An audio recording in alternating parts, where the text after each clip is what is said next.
Alright guys, so I have a couple of more tips for you today. Why is it that 3 cameras is better than 1? I would actually recommend, if you're going to do an interview of any kind, that you have 3 cameras. What we call it is the master and the 2 pops, and that's a film term. It's old school. So the wide master establishes the shot, gets everybody comfortable when they're viewing it. They know where they are, and they know how they fit in kind of with the shot. And then you punch in to the close-up, which this is more or less a close-up. It's kind of a medium close-up.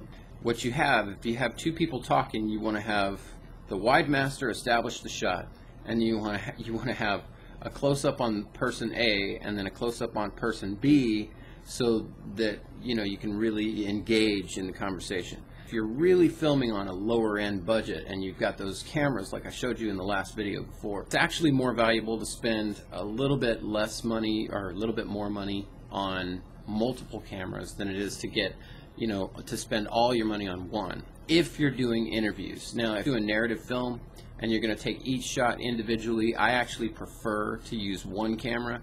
That way I can set up the entire lighting system and everything for that 1 shot and nothing else is distracting, because sometimes you change your lighting and things like that to compensate for 2 cameras, and it's just never as good. So that's a lesson for today.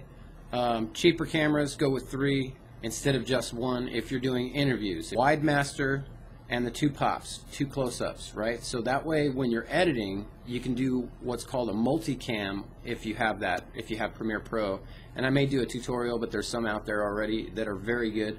So just look up multicam editing in Premiere Pro, and that'll kind of show you how to do it. And if you're in a hurry, multicam is great. But you can't do it if you don't have 3 cameras. Now, why do you need 3 cameras? Well, you need 3 cameras so that when somebody stutters or picks their nose or takes a drink of water, you don't have to have them in the shot. The other one is you always have an option. The beauty is, like, if you have 1 shot, you're stuck there. And that's what you get. It's kind of boring. So you want to have options. You want to be able to cut back and forth, and the cuts really help keep the attention of your viewer. So hope that helps out.